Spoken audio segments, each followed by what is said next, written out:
Welcome to this week's EMBN Show. We have got a packed show coming up this week for you guys, and we're talking about our e-mountain bikes taking us to places we possibly shouldn't be. Yeah, and of course we've got all the regulars, the latest news, Bike Vault, where in the world?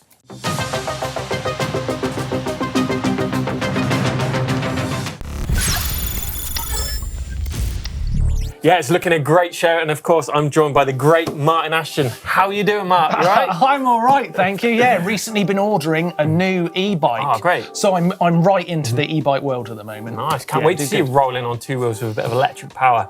Three wheels. Three wheels. But I want to kick the show off with possibly some of the greatest action we've ever seen here on eMBN. I mean, check this out, Mark. This is Mattias from Sweden, and the size of some of the stuff he is doing is absolutely mind-blowing, isn't it? I mean, check out the size of that roll-in. He's been out exploring his local mountains and he came across this zone. He's actually made a line from top to bottom on this and is calling it the Gothenburg Hardline. I mean, got multiple drops on there. As I say, that big steep rolling, which is pretty mind-blowing. Yeah, I just think he's gone out there, built this trail from top to bottom, literally explored the whole area, took his climbing equipment out for that rolling, took all the moss off of it, built the logs, and yeah, it looks like an amazing line, isn't it? Yeah, it's a really cool, I mean, it's an amazing looking line. Yeah. It looks pretty difficult, actually. There's a lot of roll-ins, but the sort of entry points into some of those roll-ins, those rock rollers, aren't sort of clean. Yeah. So you've really got to be online. Yeah. It's pretty difficult. He was saying about the actual rock rolling isn't a straight rolling. You've actually got to turn into it, kind of like a vert ramp. So pretty ballsy kind of move, I think, and definitely would make me think twice. But yeah, it looks cool. You know, I think it's great that e-bikes are giving us access to, you know, to these mountainous areas. You're finding stuff like this possibly you wouldn't have done on a normal mountain bike. Well, I've got another story for you, actually, Chris, that's sort of contrary to that idea. Right. So the other day, my wife was out walking at our local trails, and she came up past the sort of top of the trails where there was an entry point into a black downhill run. Right. Now, albeit quite a tame black run, I'd have to say. It's not a real black, but for this particular park, it's what they call their black run. And there was 3 riders lined up about to go into there. Let's just say all 3 were portly. Let's just say all 3 were not young. Right, okay. And let's say one of them was quite a small lady as well. So we would be fair to say Lisa thought they don't look like they should go down there. But obviously she could have been wrong because these could have been ex-pros. Could be, yeah. You know what I mean? It could have been Emily Batty for all she knew. You know, put on a bit of weight, but it wasn't. Okay. And she said, "Where are you going?" They said, "Oh, we're going to go down here. Hell for leather," was their words. Down the black run. Down the black run, right? All 3 of them on e-bikes. And Lisa thought, I don't think they should be going down there. Only to see 2 minutes later, as she walked back past with our little dog Eddie, these 3 people pushing their bikes back up the very steep entry point, obviously having found out, thankfully, very quickly, that wasn't the run for them. And it got me thinking, okay, now I'm into e-bikes, I've just ordered one, so don't hate on me, right? I'm here with love, right? But what I want to say is, have e-bikes at sometimes taken away that fitness barrier that maybe some people need to stop them taking on very, very difficult routes. Like a black run, they've got no business going down. I think I do agree with you there. I think all the time I've been riding normal mountain bikes, which is like 20 plus years. I think I've been up like mountains like Snowdon, possibly once or twice, but since having an e-bike, I've been up there 5 or 6 times. So that in itself is giving you a clue as to how achievable big mountain adventures are and possibly going outside your comfort zone is with these bikes. As you say, that barrier was probably the fitness to get into these zones. But I think an e-bike can take you to these remote places, but it's, you know, like getting up Snowdon isn't too bad, but coming down, you definitely do need some skills to come down there without sort of getting hurt. Definitely some basics, but what I was thinking is it's not necessarily the riding skills, it's maybe the trail knowledge. That suddenly people think I can get up there. So I belong up there.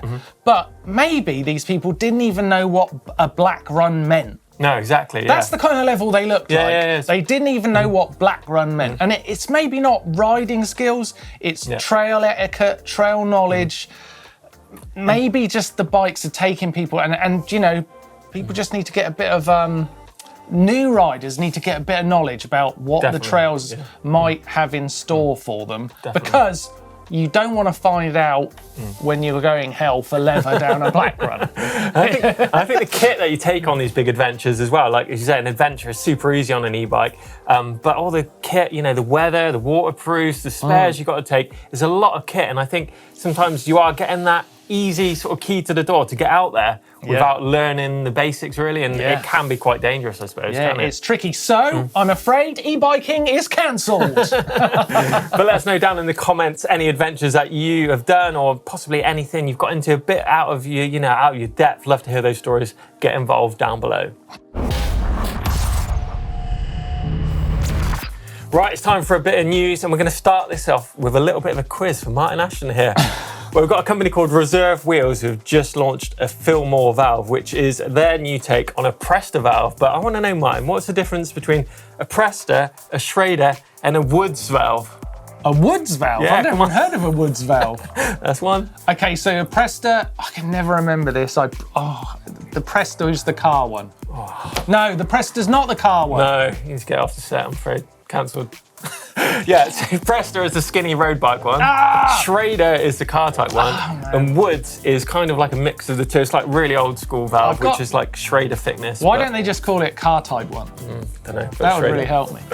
But these new valves from Fillmore are pretty revolutionary. The Presta valve is a design that we've had around since about 1880 on bikes. And of course, tech has moved on massively. And we're seeing a lot of problems with Presta valves in their current state. And as I mentioned, Reserve have blown all that out of the water. I mean, the current designs, they have clogged valves, you get the bent valve stems. Sometimes when you go to adjust that pressure, you just undo the little bit of the valve, and you end up pulling the whole core out, and it lets the tyre down. Super annoying.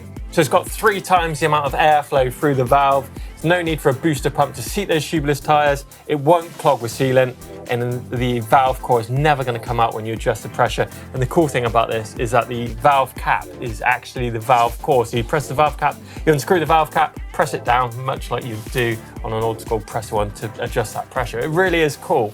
Does sound very good, and it works with a wide array of rims, and it is only $50 a pair. That's actually quite a lot. Trek have just brought out the brand new 2022 Powerfly and Hardtail and full sus, and it's looking very nice, Chris, isn't it? Yeah, they are. That hardtail starting at £3,250, so pretty accessible price there.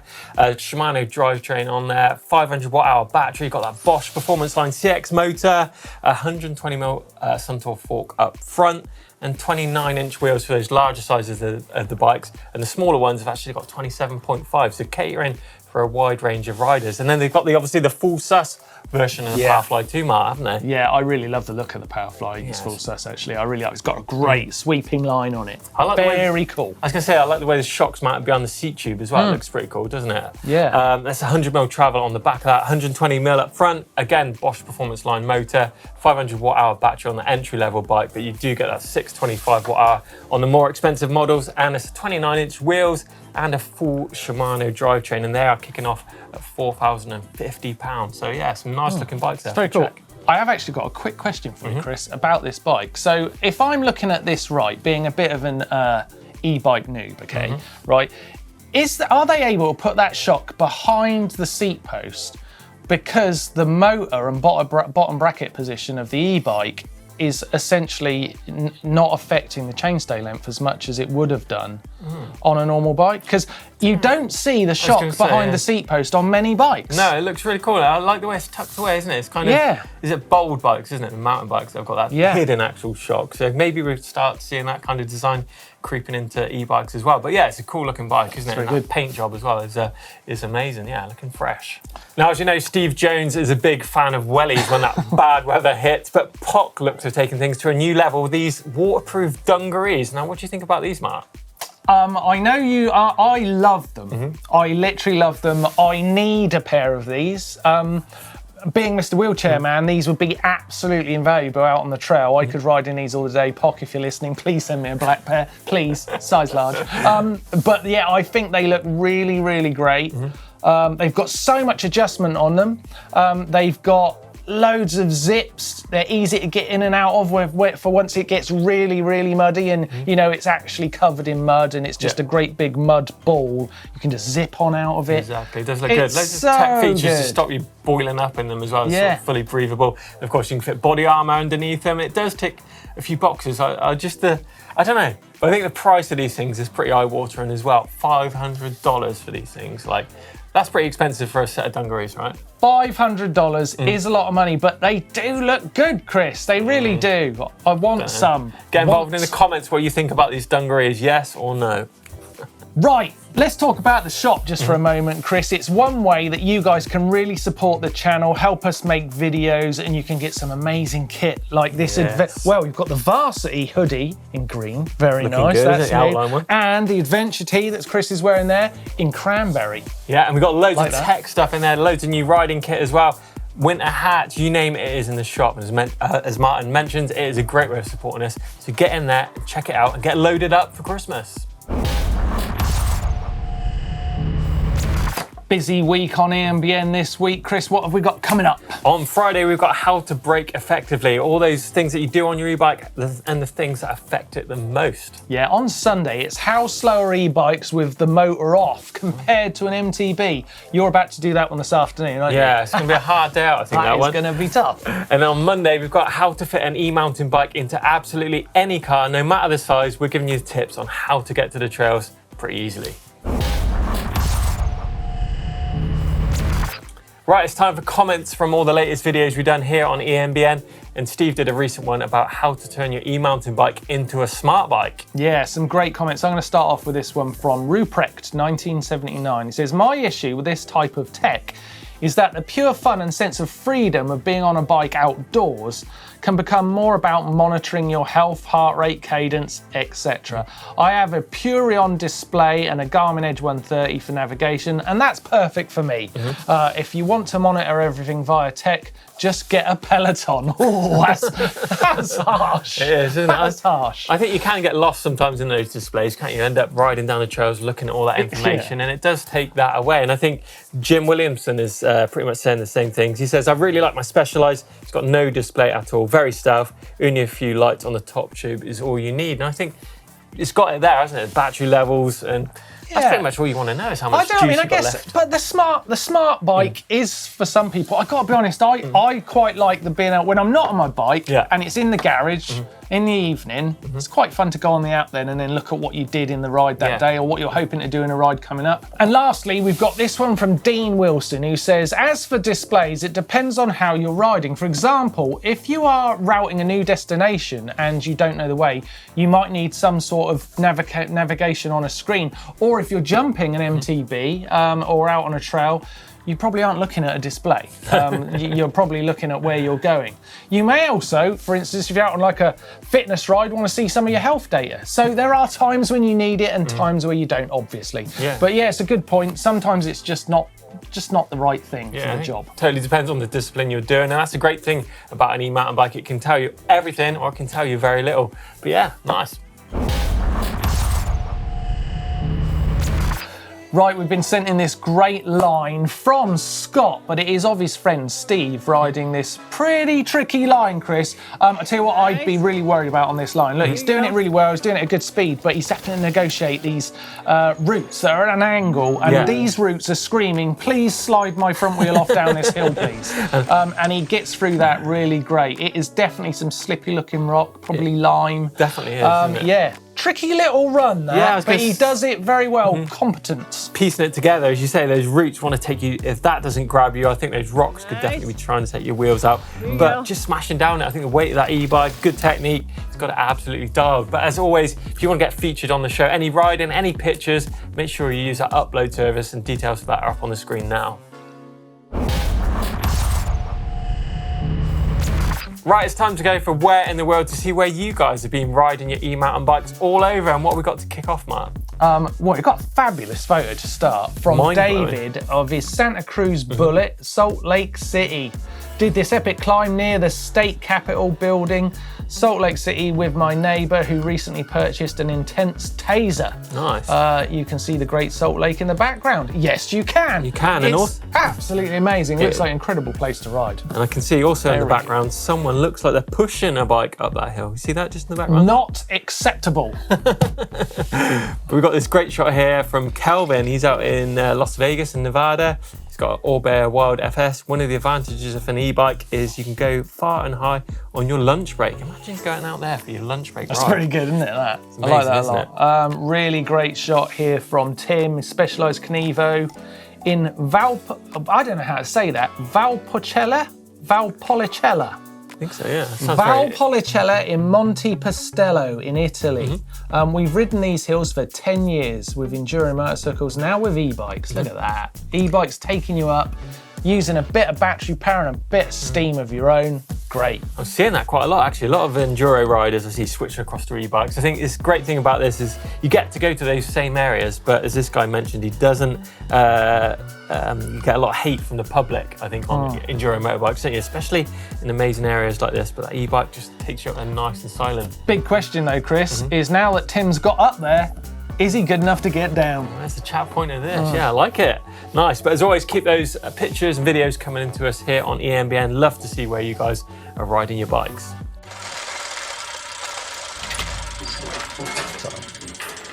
Okay, it's time for the bike vault. I love this bit. I love looking at everyone's bikes. And we're starting off with Thomas's Lapierre GLP2. Do you know this one, Chris? I've not seen one of these before. It is. It's one of the bikes that Nico Vulios designed, actually. It's got that battery above the motor, not in the down tube. Bit of a cool looking bike, this, I think. It's nice. It's nice. What would you give that? I think I was going to give it a nice. I like the way that water bottle's picking up the sunlight. It's got a water bottle full of sunshine, I think. Nice. Nice. I like that. Like that. Like this for some charging action in the woods then. Looks like you plug in some stuff into the tree here. You've got the radio, microwave, and of course you can plug the e-bike in for a bit of a top up.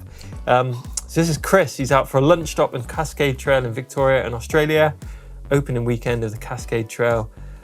Setting his fastest time on the trail there on that Levo, looking absolutely cool. What do you think? I don't know if I'd use that microwave for food. It doesn't look very hygienic. I don't think it'll pass the food it's like test. They've been making pies in it. It's awful. But the bike I like. It is a nice. Moving on, I think got Simon here with his KTM Prowler Master out on the ride on the Isle of Wight. Ride around the island coast. It's a lot of mudguards, Chris. A lot of mudguards going on there. A lot of mudguard action going on, but perhaps maybe too mumuch mudguard. Maybe too much. Just saying it. Just saying it. Is that another nice? Is it? It's nice from me. Next one we've got is a Trek Rail from Michael in Winlater. I'm not sure where that is. It looks like UK to me. Yeah, Winlater Pass, isn't it? Oh, Winlater. Oh, of course.